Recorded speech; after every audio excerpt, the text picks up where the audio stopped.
When you think of icons, you think of the pinstripes, the Yankees. They aren't just baseball royalty, they're the gold standard across sports history.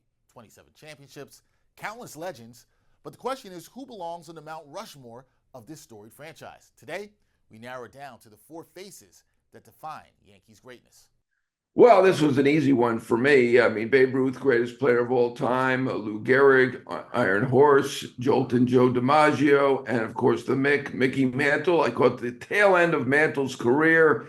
Had to be included. If you look at the stats, they are incredible. 172 OPS plus, 10% better than Willie Mays and Hank Aaron. So, I mean, I don't think there was any question I was going to include Mantle on the list. Not sure what everybody else did, but he defined an era where baseball was king.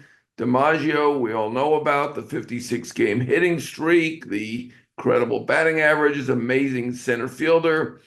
Lou Gehrig, 2,130 straight games, 493 home runs, all as a Yankee. And of course, the farewell speech that is replayed over and over again and was just an amazing historic part of New York baseball and really history of the United States. I'd go that far. And Babe Ruth, I mean, obviously he's, we'll see what Ohtani does at the end of this career or the middle and the end, but maybe the greatest player of all time.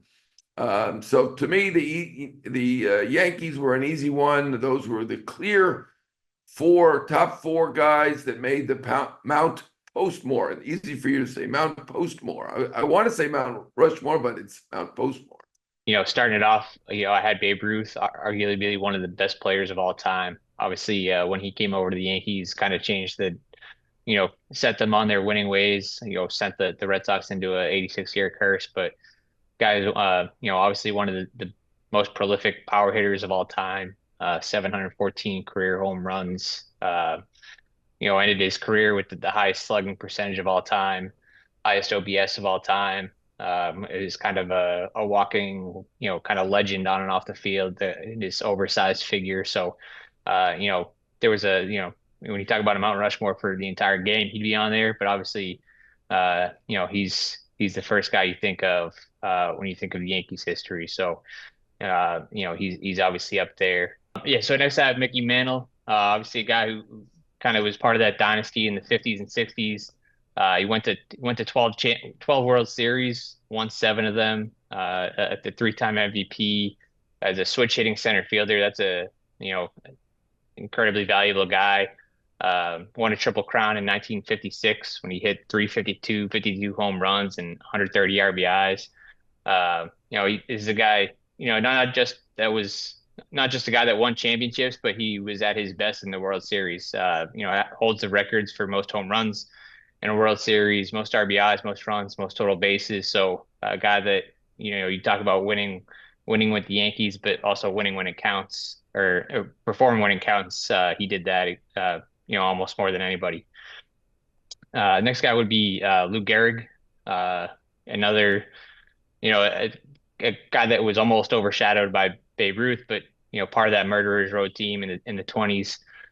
Hit behind Ruth, was another guy that was a prolific power hitter.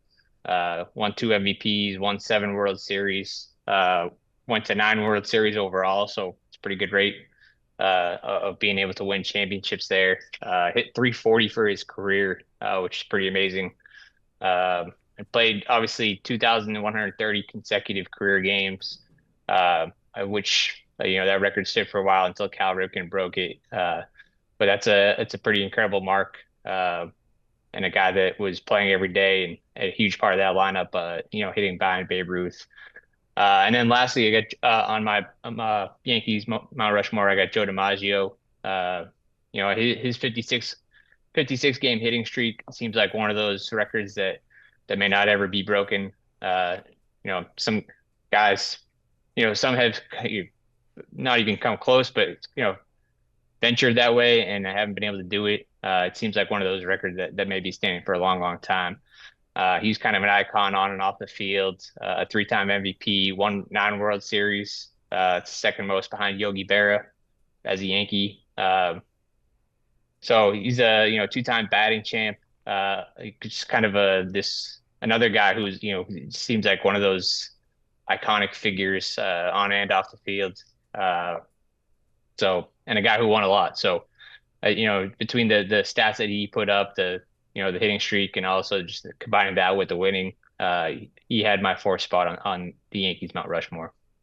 Well, it wasn't an easy choice. I talked to some of my colleagues about the Yankee Rushmore in particular because there were just so many options. I know the Post did every sport, every team in New York, and I don't think anyone can compare with the obviously the history of the Yankees and the legacy. So, I kind of went back and forth on a bunch of different guys, and I went with Babe Ruth, Joe DiMaggio, Mickey Mantle, and Lou Gehrig.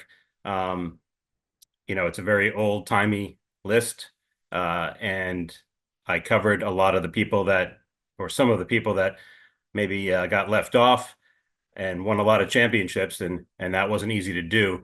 But I just thought those four guys are kind of baseball icons for 100 years.